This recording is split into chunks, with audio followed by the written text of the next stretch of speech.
Good evening friends, welcome to study space. आज हम बात कर रहे हैं होम साइंस विषय के बारे में। बहुत सारे बच्चों की डिमांड थी कि मैम यूपी पीजीटी का मैंने टीजीटी के सारे प्रीवियस ईयर क्वेश्चन पेपर करवा दिए हैं। बहुत सारे बच्चों की डिमांड थी कि मैम पीजीटी का भी यूपी पीजीटी का भी क्वेश्चन पेपर सॉल्व करवा दीजिए।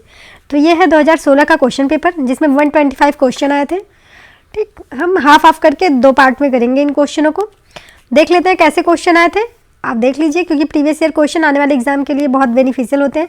मैंने बहुत सारे आपको प्रीवियस ईयर क्वेश्चन करवा दिए हैं जो क्वेश्चन सीरीज चला रहे थे चैप्टर वाइज। उसमें बहुत सारे प्रीवियस ईयर क्वेश्चन भी इंक्लूड थे उसमें, बहुत सालों के, जब तक के मुझे मिल पाए थे। एक आपको पता है यूथ पब्लिकेशन से, किरण पब्लिकेशन से, कई सारे पब्लिकेशन से, बुक्स से मुझे जो कंटेंट मिले वो उसमें समाहित करके हमने चैप्टर वाइज में लगभग पढ़ा दिया है।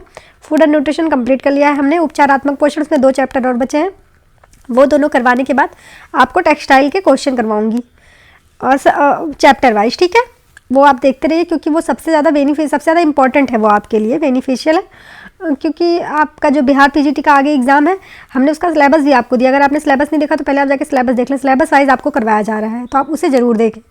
ठीक, चलिए यूपी पीजीटी का 2016 का प्रीवियस ईयर क्वेश्चन, क्योंकि है तो होम साइंस ही, तो ज़रूरी नहीं है कि बिहार वाले इस होम साइंस पेपर को नहीं देख सकते, क्योंकि हो सकता है यहीं से आ जाए, प्रीवियस ईयर क्वेश्चन पेपर से किसी भी एग्जाम में आ सकता है। तो आप ये प्रीवियस ईयर क्वेश्चन पेपर भी देख लें, आपकी परीक्षा के लिए भी ये इंपॉर्टेंट है। ठीक है, चलिए स्टार्ट कर लेते हैं। ये वर्ष 2016 का पेपर है गृह विज्ञान का। देख लेते हैं कैसे क्वेश्चन आए थे। ठीक,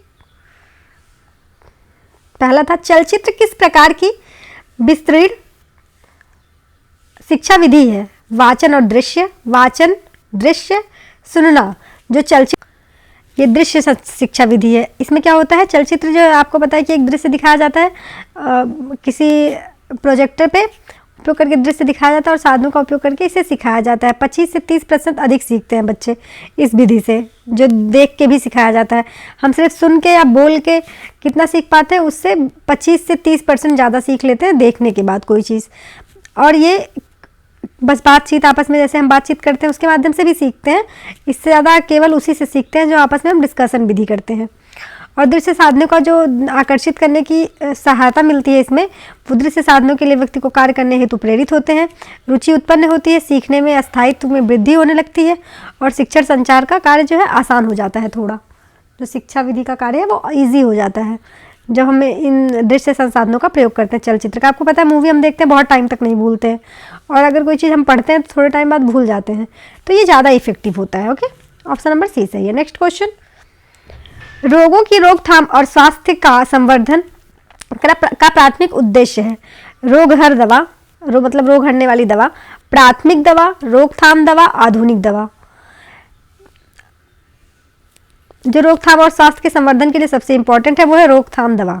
ऑप्शन नंबर सी सही है। ठीक है, प्रिवेंटिव मेडिसिन। नेक्स्ट क्वेश्चन, काली खांसी डॉट डॉट से होती है? एम मेनिंजाइटिस से, या फिर एम न्यूमोनिया से, एम पायोजिन से, या फिर बी पर्टूसिस से। इसका जो सही ऑप्शन है वो है बी पर्टूसिस से, जिसे कुकर खांसी कहा जाता है। ये जो बी पर्टूसिस है ना, इसे कुकर खांसी भी कहा जाता है, आपने नाम सुना होगा।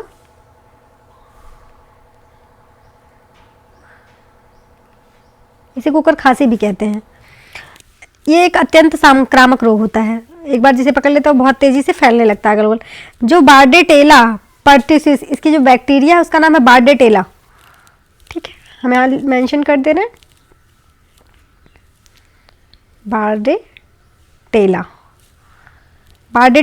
इसकी बैक्टीरिया का नाम है बार्डेटेला पर्टूसिस बैक्टीरियम द्वारा फैलता है। ये इसी से फैलता है। ये क्या होता है, ये विष पैदा करते हैं जो श्वसन कोशिकाओं के भागों को पंगु बना देता है, जिससे श्वसन नली में प्राद्राह उत्पन्न होने लगता है और काली खांसी, कुकर खांसी जैसे बीमारी हमें होने लगती है। अगर इसका सही से इलाज ना किया गया, इसका जो उद्भवन काल होता है 1-2 सप्ताह तक होता है, ये 1-2 सप्ताह तक रहती है। यह रोग पहले गले में दर्द होना लगता है, हल्का हल्का जुकाम हो जाता है, फिर थोड़ी थोड़ी खांसी आने लगती है, आँख और नाक से पानी बहता है, मुख जो है पूरा फेस हमारा वो लाल हो जाता है, कभी कभी बुखार भी आता है इससे। और दूसरे सप्ताह में ये खांसी और तेज होने लगती है। रोगी को खांसते खांसते एकदम बहुत वो उल्टियाँ करने लगता है, उसको बहुत परेशानी होने लगती है। ठीक है, ये एक खतरनाक बीमारी हो सकती है। ऑप्शन नंबर डी सही है। नेक्स्ट क्वेश्चन, अन्य गैसों को न्यून मात्रा में वायु में आर्गन, नियान, अमोनिया। जो अन्य गैसें हैं वो न्यून मात्रा में वायु में है, आर्गन, नियॉन और अमोनिया। किसके अलावा इसमें से देखिए, जो आर्गन है और नियॉन है ये दोनों न्यून मात्रा में होती हैं, बहुत कम मात्रा में। पहला और दूसरा पाई जाती है। भौतिक दृष्टि से वायुमंडल में जो गैसों का सम्मिश्रण होता है उसमें 10 प्रमुख गैसों का संगठन होता है। वो 10 प्रमुख गैसें कौन कौन सी हैं, वो महत्वपूर्ण भूमिका निभाती हैं। वो 10 कौन सी हैं? नाइट्रोजन है सबसे पहले। नाइट्रोजन आपको पता है कि 78.3% तक पाया जाता है जैविक। ऑक्सीजन है, ये भी जैविक है, 20 से 21% तक पाया जाता है। आर्गन जो है वो 0.93% ही पाया जाता है। रेडियोलॉजी होती है इसमें 0.92% ही पाया जाता है ये। और जो कार्बन होता है वो 0.03% पाया जाता है। औद्योगिक के लिए होता है, बहुत ही कम पाया जाता है, औद्योगिक क्षेत्र से होता है। जो हाइड्रोजन है वो जैविक, प्रकाश, रासायनिक पाया जाता है। और जो नियॉन है वो पाया जाता है हीलियम, क्रिप्टॉन, जेनॉन, ओजोन। ये सारी गैसें पाई जाती हैं। ओके, ऑप्शन नंबर ए सही है।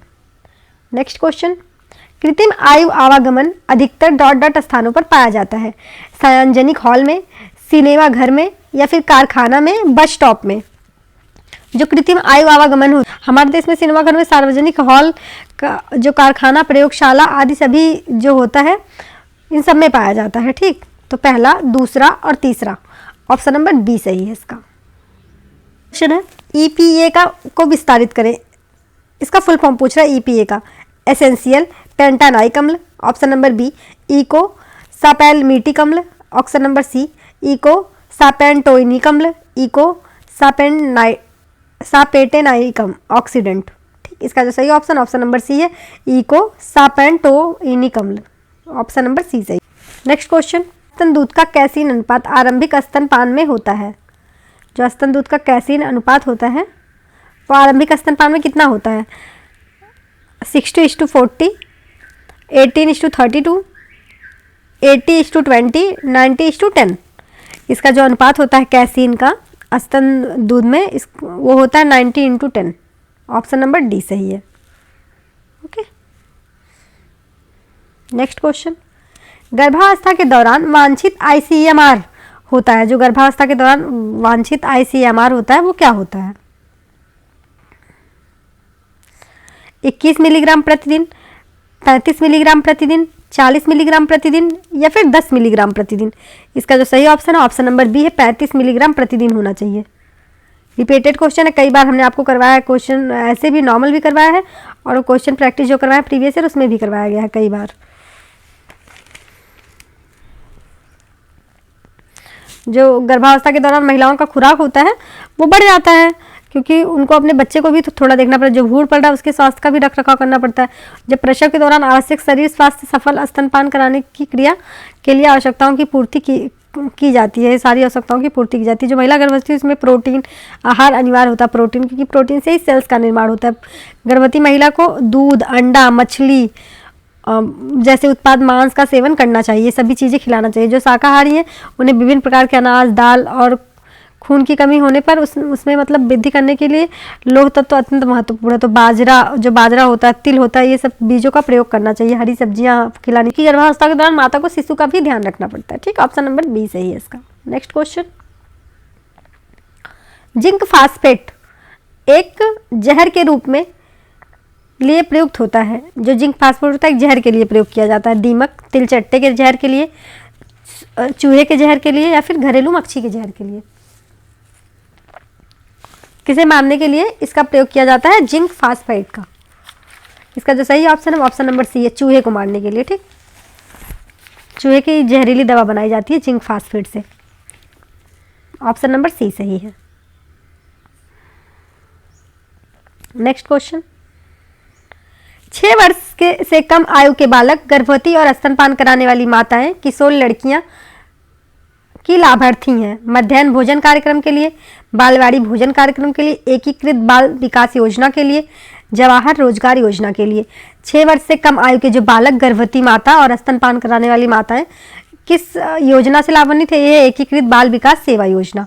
ऑप्शन नंबर सी है। इसका जो शुरुआत होता सन 1947 में हुआ था। ये बच्चों के लिए राष्ट्रीय नीति बनाई गई थी। इस नीति के अंतर्गत क्या था? 1975 में लागू की गई थी ये।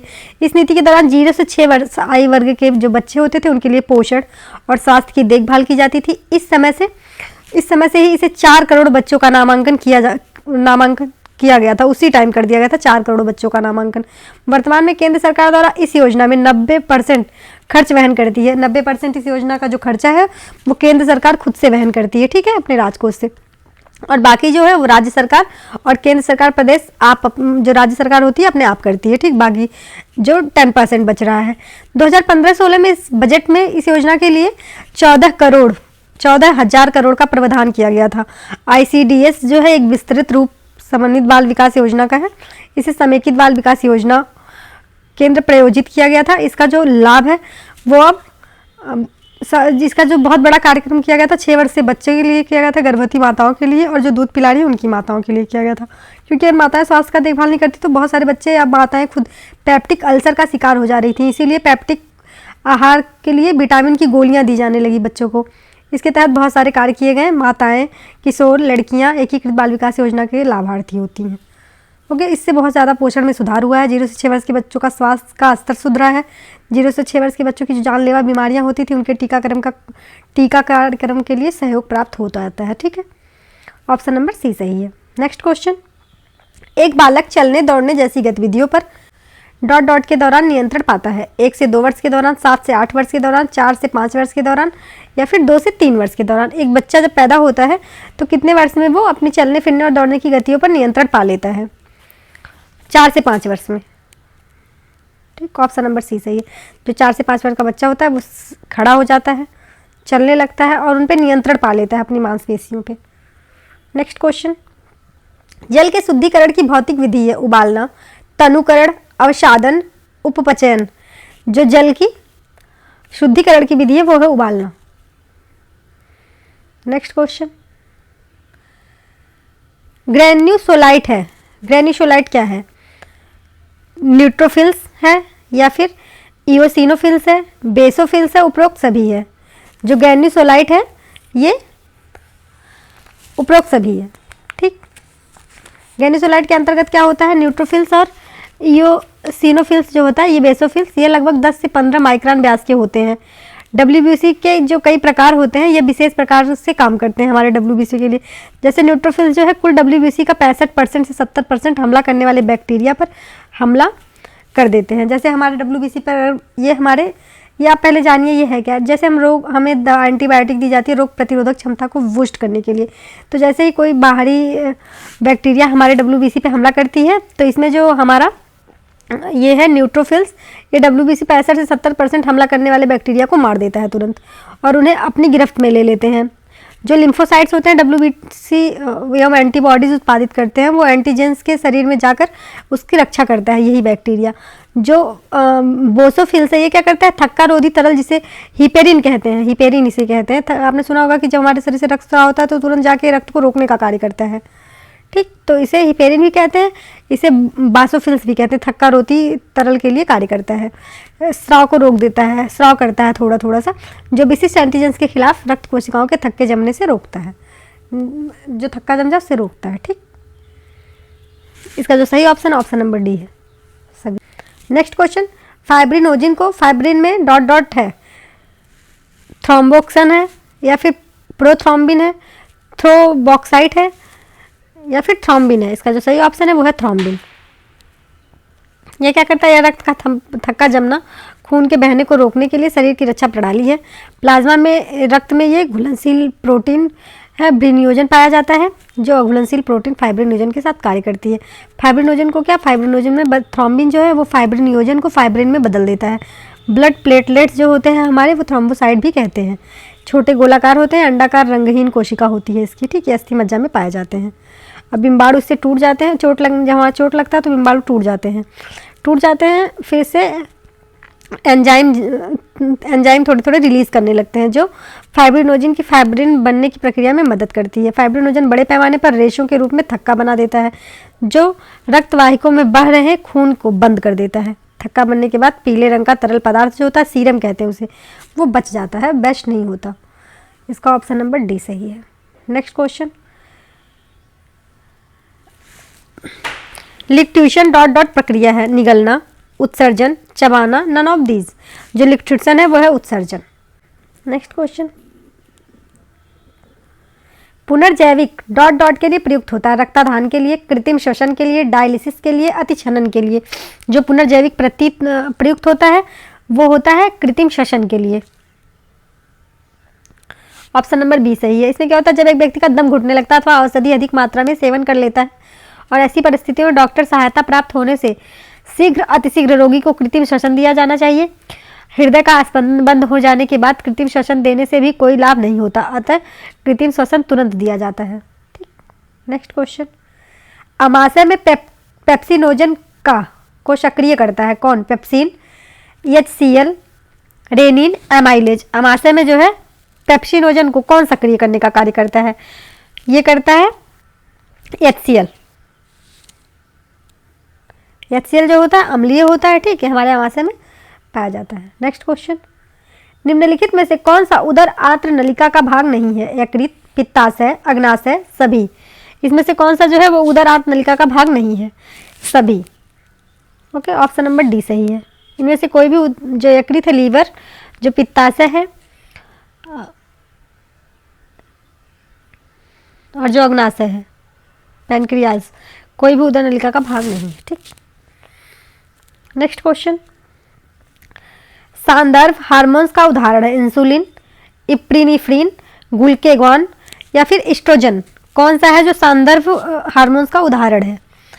इसमें सांदर्भ हार्मोन्स का उदाहरण एस्ट्रोजन है। गोनेडोकार्टिस का जो हार्मोन्स होता है, सेक्स हार्मोन्स कहते हैं इसे क्या कहते हैं? गोनेड्रोकार्टिकॉइड्स। इसे सेक्स हार्मोन्स कहते हैं। यह एड्रिनल कार्टेक्स जो है, एड्रिनल कार्टेक्स हमारी आंतरिक क्षेत्र में स्रावित होने वाला एक हार्मोन्स है। इनका जो नियमन है वो एड्रेनल कार्टिकोट्रॉपिक हार्मोन द्वारा होता है। सेक्स अंगों में जो हमारे सेक्स अंग होते हैं इनका प्रभाव बहुत कम मात्रा में होता है।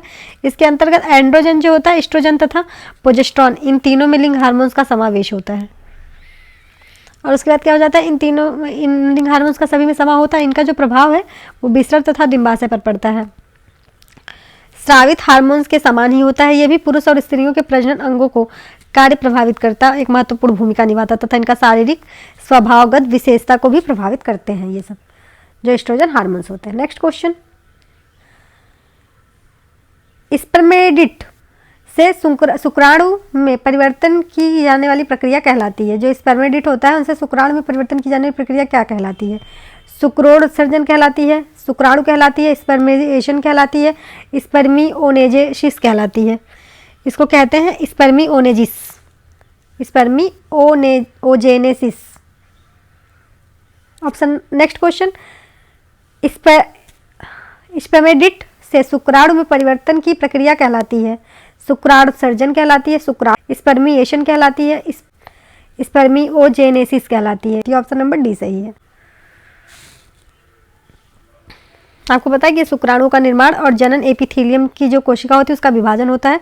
शुक्राणु जनन क्रियाओं में गुणन का जो वृद्धि एवं परिपक्वन की तीनों अवस्थाएं एक साथ होती हैं। स्पर्मेडिट जो शुक्राणु होता है यह परिवर्तन की प्रक्रिया को स्पर्मिओजेनेसिस में इसे स्पर्मिओजेनेसिस कहलाती है।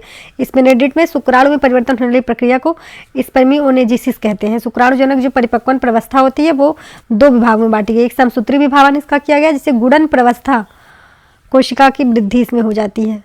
ठीक, एक स्पेट। ठीक, ऑप्शन नंबर डी सही है इसका। Next question. एक शुक्राणु कोशिका से डॉट डॉट शुक्राणु बनते हैं 8, 5, 4 या 1। एक शुक्राणु कोशिका से 4 शुक्राणु बनते हैं। Okay, next question.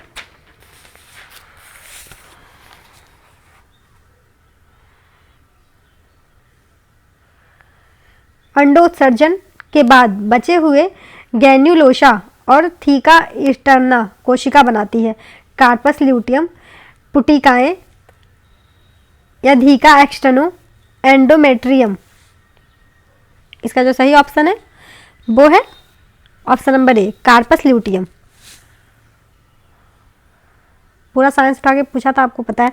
देखिए इसमें अंडोत्सर्जन के बाद जो बचे हुए ग्रैन्युलोसा होता है ना वो थीका इंटरना कोशिका कार्पस ल्यूटियम बनाती है। अंडाणु के परिवर्धन के साथ साथ गर्भाशय में परिवर्धित होता है। परिवर्धन की जो ये क्रिया होती है हार्मोन द्वारा नियंत्रित होती है। 28 दिन की सक्रियता। मानव अंडाशय सामान्य केवल एक अंडाणु की उत्पत्ति करता है।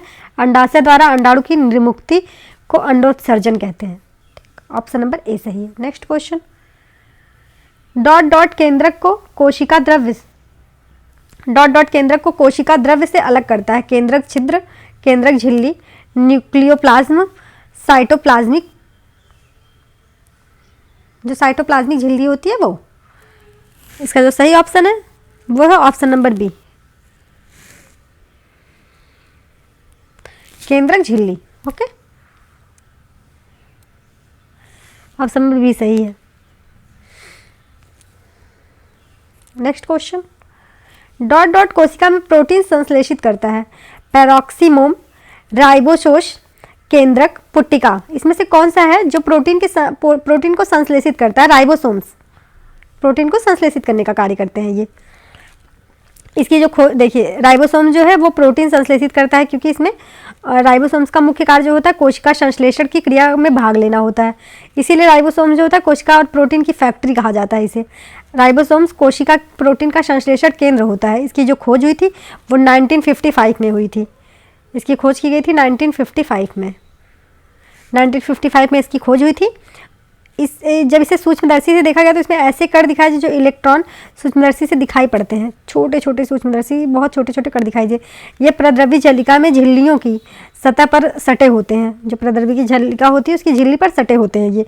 फिर ये अकेले या गुच्छों में कोशिका द्रव्य के बिखरे रहते हैं। ऐसे राइबोसोम की गुच्छाएं जो होती हैं वो मिलते हैं पॉलीराइबोसोम, पॉलीसोम कहलाते हैं। इनको पॉलीराइबोसोम या पॉलीसोम कहते हैं। ये जो रचनाएं होती हैं आरएनए से बनी होती हैं। ठीक, इसका जो सही ऑप्शन है ऑप्शन नंबर बी, हमने आपको बता दिया पहले ही।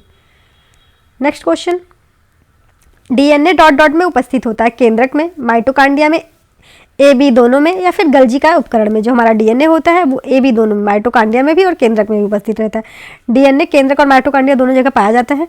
इसमें बहुत सारे पदार्थ पाए जाते हैं। प्रोटीन पाया जाता है, फास्फोलिपिड, डीएनए, आरएनए। प्रोटीन जो पाया जाता है 17% पाया जाता है। फास्फोलिपिड जो पाया जाता है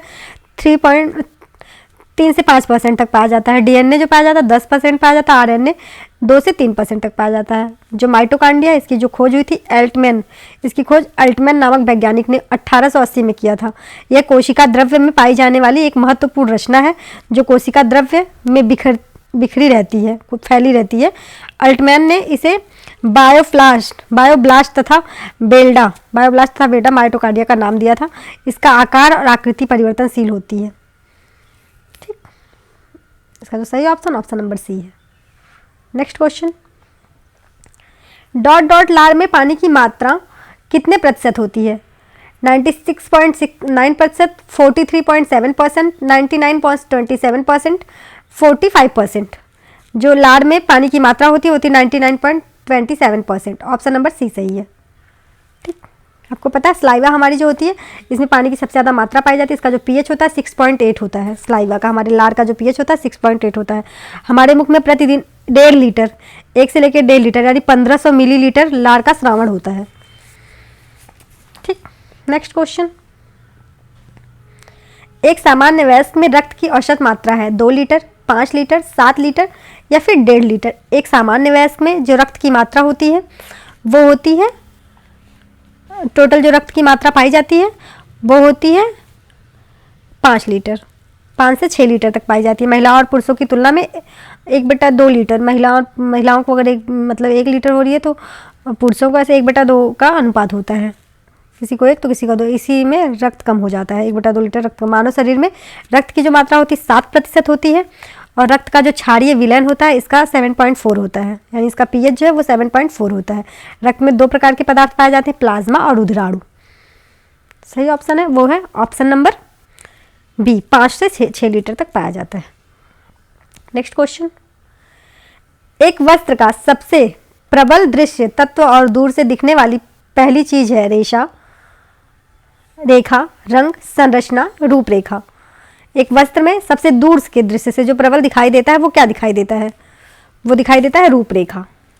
ठीक, दूर से देखने के बाद क्या ही दिखाई देगा? रूपरेखा ही दिखाई देता है। नेक्स्ट क्वेश्चन, बाटिक टाई और डाई और इकत छपाई के प्रकार हैं। ब्लॉच छपाई, प्रतिरोध छपाई, रोधन छपाई, वर्णक छपाई। जो बार्टिक, टाई और डाई का है ये प्रतिरोध छपाई होता है। ऑप्शन नंबर बी सही है। जो बार्टिक होता है, टाई और डाई इकत छपाई होते हैं, ये सब प्रतिरोध छपाई के एक प्रकार है। इसमें अधिकांश सफ़ेद वस्त्र पर प्रयोग किया जाता है। ज़्यादा से ज़्यादा सफ़ेद वस्त्र पर ही ये कढ़ाई की जाती, छपाइयाँ की जाती हैं। मतलब वस्त्र के उस भाग पर छपाई नहीं की जाती जहाँ किसी अवरोधक पदार्थ का, जैसे मोम, पैराफिन, रेजिन आदि से ढक दिया जाता है। नेक्स्ट क्वेश्चन, नमदा धागे से नहीं बनता बल्कि डॉट डॉट से बनता है। ढीले रेसे, फीते, साटिन, सजाफ। नमदा जो है वो ढीले रेसे से बनता है। ऑप्शन नंबर ए सही है। नेक्स्ट क्वेश्चन, मजा, फैशन और चटक रंग की वस्त्र पसंद डॉट डॉट से जुड़ी है। उत्कृष्टता से, यौन से, खुशी से, उदासी से। जो मजा होता है, फैशन, और चटक, जो चटक रंग का मतलब गाढ़े रंग का जो वस्त्र होता है वो खुशी से जुड़ा होता है। ऑप्शन नंबर सी सही है। नेक्स्ट क्वेश्चन, एक एजेंसी जो बड़ी संख्या में लोगों और अन्वेषण कार्य करने का वालों के बीच खाई को पाटने हेतु वांछित है। विस्तारण, ग्राम पंचायत, विद्यालय, सामाजिक समूह। इसमें से कौन सा ऐसा जो बड़ी संख्या में लोगों को अन्वेषण, लोगों पे रिसर्च, खोज और कार्य करने वाले बड़ी खाई को पाटने का कार्य करती है? ये है विस्तारण। एक एजेंसी बड़ी संख्या में पाए जाने लोगों को अन्वेषण करने का कार्य खाई को पाटने का कार्य करती है। इसे विस्तारक और वांछित करती है। ये क्या होता है? ये ग्राम्य परिवेश में, जो गांव का हमारा परिवेश होता है, मुख्य रूप से वही निहित होती है। ग्रामीण व्यवसाय, कुटीर उद्योग, कृषि, पशुपालन, जो मुर्गी पालन, कपड़े बुनना, बढ़ईगिरी करना, काश्तकारी करना, मिट्टी के बर्तन बनाना, डोगरी बनाना, सूप आदि जो बनाते हैं, आधुनिक तकनीकों द्वारा जोड़कर रखते हैं, उसे प्रसार शिक्षा का एक महत्वपूर्ण कार्य क्षेत्र माना जाता है। ठीक, विस्तारण है। ऑप्शन नंबर ए सही है। नेक्स्ट क्वेश्चन, बुलेटिन, लिफलेट, समाचार, कहानियां के डॉट डॉट अंतर्गत समूहीकृत है। व्यक्तिगत संपर्क, बृहत संपर्क, सामूहिक संपर्क या उपरोक्त सभी? आपको पता है बृहत बुलेटिन, लिफलेट, समाचार और कहानियां ये जो है ये बृहत संपर्क के लिए होती हैं। बहुत बड़े समूह में अपनी बात कहने के लिए, बहुत बड़े समूह को कोई शिक्षा देने के लिए इनका प्रयोग किया जाता है। डीपीटी की विस्तारित करें।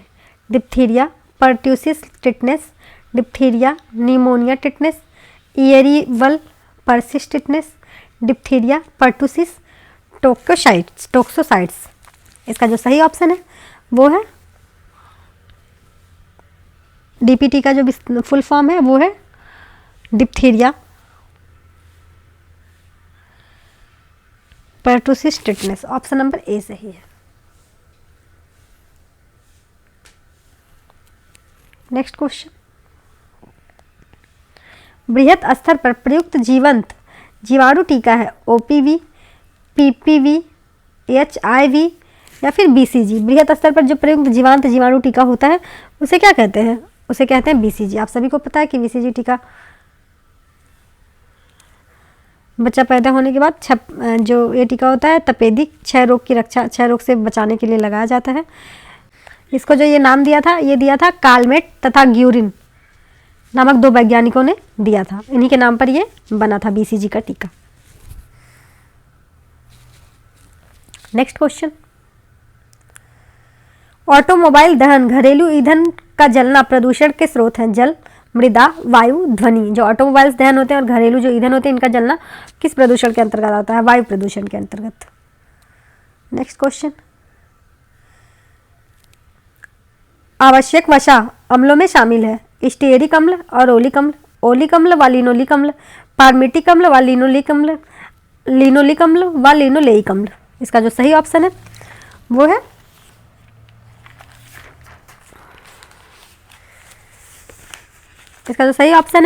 ऑप्शन नंबर डी, लिनोलिक व लिनोलेइक अम्ल। क्या होता है लिनोलिक और लिनोलेइक? इन्हें भोज्य पदार्थों के माध्यम से ग्रहण किया जाता है। लिनोलिक और लिनोलेइक अम्ल जो होता है आर्केडोनिक वसीय अम्ल, आवश्यक वसीय अम्लों के अंतर्गत आते हैं। इन सबों को आवश्यक वसीय अम्लों की संख्या दी गई है।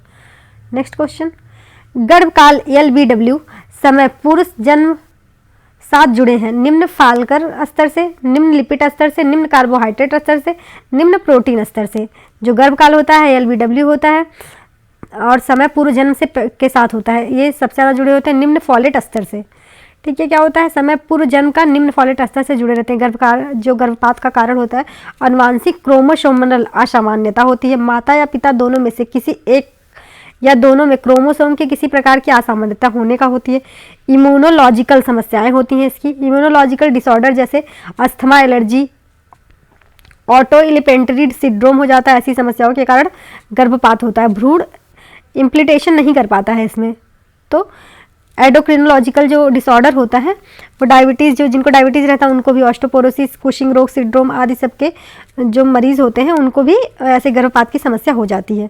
अगर अंडे की क्वालिटी अच्छी नहीं तब भी गर्भपात हो जाता है। प्रेगनेंसी ठीक तरह से नहीं हो पा रही है तब भी, यूट्रस में नहीं कहीं और हो जाती है तब भी ये समस्याएं हो जाती है। पीसीओडी जो जिनको प्रॉब्लम होती है उनके लिए भी थोड़ी दिक्कतें होने लगती हैं।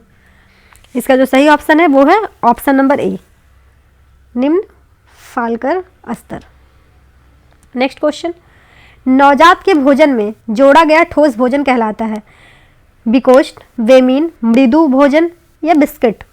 जो एक नवजात शिशु को धीरे धीरे हम ठोस भोजन खिलाने के प्रोसेस में जाते हैं उसे बिकोष्ठ कहते हैं। ऑप्शन नंबर ए सही है। ठीक, next question, option number A सही है। नेक्स्ट क्वेश्चन, सिंक सीमेंट फर्श के दाग हटाने के लिए डॉट डॉट प्रयुक्त होता है ऑक्जेलिक अम्ल का, सिरका का, अमोनिया का या फिर ब्लीच का। सिंक सीमेंट का जो दाग पड़ जाता है ब्लीच से छुड़ाया जाता है। नेक्स्ट क्वेश्चन, डॉट डॉट पारिवारिक प्रणाली के चारों ओर प्राथमिक सामाजिक प्रणाली है मित्र, संबंधी, पड़ोसी, उपरोक्त सभी। उपरोक्त सभी होते हैं। ठीक, प्राथमिक और सामाजिक प्रणाली। नेक्स्ट क्वेश्चन, शिशु अवस्था में अधिकांश भार डॉट डॉट में वृद्धि होती है हड्डी में, मांसपेशी में, वसा में या त्वचा में। जब शिशु अवस्था होती है तो वसा में वृद्धि होती है। ऑप्शन नंबर सी सही है। नेक्स्ट क्वेश्चन, गलसुआ, चेचक, फेफड़े का क्षय रोग डॉट डॉट के उदाहरण है जैविक संचरण के, वाहन संचरण के, वायु संचरण के, प्लासेंटल संचरण के। इसका जो सही ऑप्शन है वो है ऑप्शन नंबर सी, वायु संचरण के उदाहरण होते हैं जो गलसुआ, चेचक और फेफड़े का क्षय रोग होता है, ये वायु संचरण, वायु द्वारा फैलते हैं। ठीक, नेक्स्ट क्वेश्चन, पर्यवेक्षणों का एक समुच्चय जो विशिष्ट समय समानतः समान अंतरालों पर लिया जाता है। अंतर संबंध, समय श्रृंखला, नमूनाकरण, माध्य सॉरी। इसका जो सही ऑप्शन ऑप्शन नंबर बी है, समय श्रृंखला। नेक्स्ट क्वेश्चन,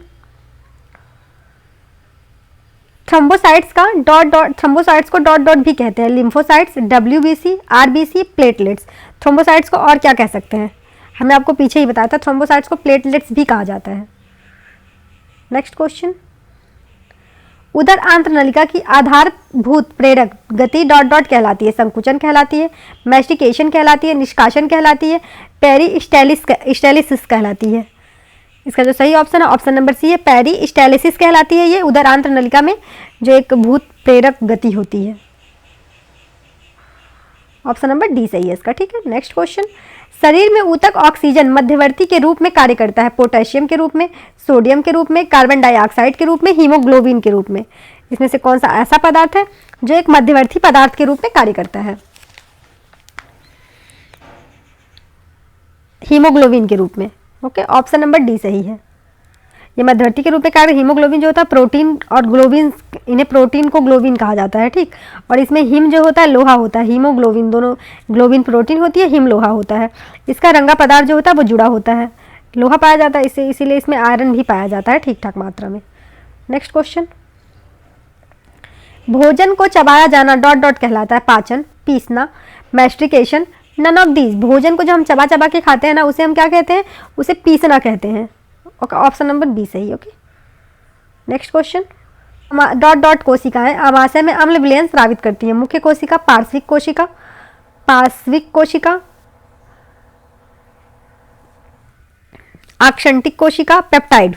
इसका जो सही ऑप्शन है ऑप्शन नंबर बी है, पार्श्विक कोशिका जो होती है वो आमाशय में अम्ल विलयन स्रावित करती है। ठीक, पार्श्विक कोशिका, ऑप्शन नंबर बी सही है। नेक्स्ट क्वेश्चन,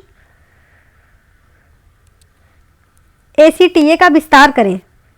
ACTA का फुल फॉर्म पूछ रहा है। Adenocorticotropic hormones, adrenocorticotropic hormones, attenuated cell tropic hormones होता है या फिर अचैड सेल ट्रांसपोर्ट हार्मोन्स होता है। इसका जो सही ऑप्शन है वो है ऑप्शन नंबर सी, एडिनोकॉर्टिको ट्रोपिको हार्मोन्स होता है। ऑप्शन नंबर सी सही है। ठीक, एडिनोकॉर्टिकोट्रॉपिको हार्मोन्स होता है।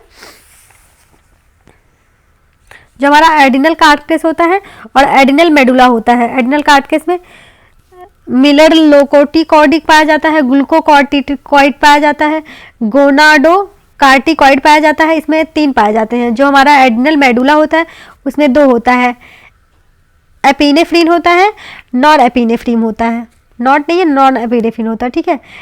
जो ACTH हार्मोन्स होता है, ACTH हमारा जो हार्मोन्स पाया जाता है एडिनल ग्रंथि के कॉर्टिकल भाग में, यह हार्मोन स्राव प्रभावित करता है। इसकी अगर कमी हो जाए हमारे शरीर में तो ये विनष्ट हो जाती हैं, खराब हो जाती हैं, ये जो ACTH हार्मोन्स होता है, ठीक। इनकी एडिनल कार्टेक्स में वृद्धि के लिए अधिक आवश्यकता पड़ती है, सबसे अधिक ज़रूरत होती है इसकी। जो एडिनल कार्टेक्स की संरचना होती है, इसका जो वजन होता है 5 से 7 ग्राम होता है। एडिनल ग्रंथि में लगभग 90% भाग बनाती है ये। स्टेरॉइड जो हार्मोन्स होता है वो उत्पन्न करने का कार्य करती है। Okay, next question. Dot dot Leydig कोशिकाओं को टेस्टोस्टेरोन का स्रावण करने के लिए उत्तेजित करता है। FSH, ACTH, LH, ADH कौन सा जो होता है वो टेस्टोस्टेरोन हार्मोन्स को स्रावित करने के लिए उत्तेजित करने का कार्य करता है। ये करता है LH हार्मोन। जो LH हार्मोन्स होता है ये टेस्टोस्टेरोन हार्मोन्स को, लेडिंग जो कोशिकाओं के टेस्टोस्टेरोन का जो स्रावण होता है उससे निकलने के लिए उत्तेजित करती है।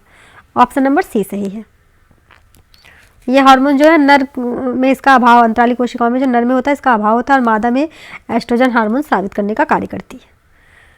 जो नेक्स्ट क्वेश्चन है वो है FSH का विस्तारण करें। FSH का फुल फॉर्म पूछ रहा है।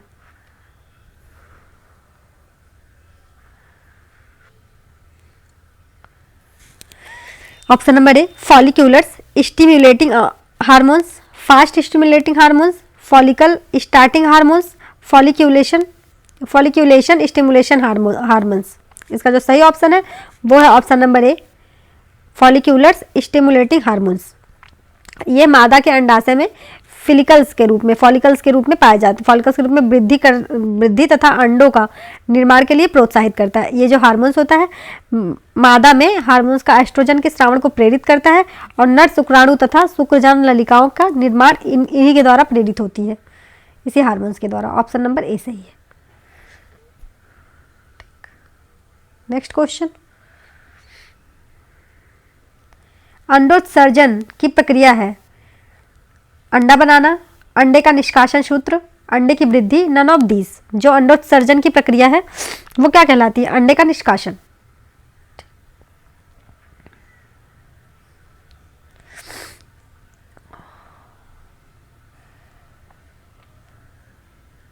निष्कासन कहलाती है। Next question. वनस्पति कोशिका तथा जंतु कोशिका के में सामान्य रूप से पाया जाता है क्लोरोफिल, ग्लाइकोजन, स्टार्च केंद्रक व जीवद्रव्य। वनस्पति कोशिका और जंतु कोशिका में दोनों में सामान्य रूप से क्या पाया जाता है? वनस्पति कोशिका और जंतु कोशिका दोनों में सामान्य रूप से केंद्रक और जीवद्रव्य पाया जाता है। ऑप्शन नंबर डी सही है। Next question. डॉट डॉट अंतरकोशिकीय पाचन प्रणाली उपलब्ध कराता है राइबोसोम्स, गाल्गी, लाइसोसोम्स, आंत। कौन सा होता है जो पाचन प्रणाली उपलब्ध कराता है? लाइसोसोम्स। ऑप्शन नंबर सी सही है। आपको पता है जो लाइसोसोम्स होता है इसकी जो खोज की थी डी दुबे ने की थी। डी दुबे नामक वैज्ञानिक थे, उन्होंने किसी लाइसोसोम लगभग गोल आकृति एक परत वाली झिल्ली से घिरी हुई रहती है। इसकी विभिन्न प्राकृतिक लगभग 40 से अधिक जल अपघटीय एंजाइम पाए जाते हैं इसमें। इसका जो प्रमुख कार्य होता है वो होता है प्रोटीन कार्बोहाइड्रेट के विषाणुओं को पाचन करना, और इनको कोशिकाओं की कचरा निपटाने वाली प्रणाली भी कहते हैं। ये कोशिकाओं का कचरा निपटाने वाली प्रणाली भी कहलाती है। जो होता है कोशिकाएं क्षतिग्रस्त होने पर फट जाती हैं और एंजाइम स्वयं को ही समाप्त कर लेती हैं। ये इसे आत्महत्या की थैली भी कहा जाता है लाइसोसोम को, क्योंकि वो खुद ही समाप्त हो जाती है अपने आप। नेक्स्ट क्वेश्चन है एटीपी का विस्तार करें। एटीपी का फुल फॉर्म बताना है। Adenosine triphosphate, arginine tetraphosphate, adenosine triphosphate या फिर आर्जिनिन टेट्राफास्फेट।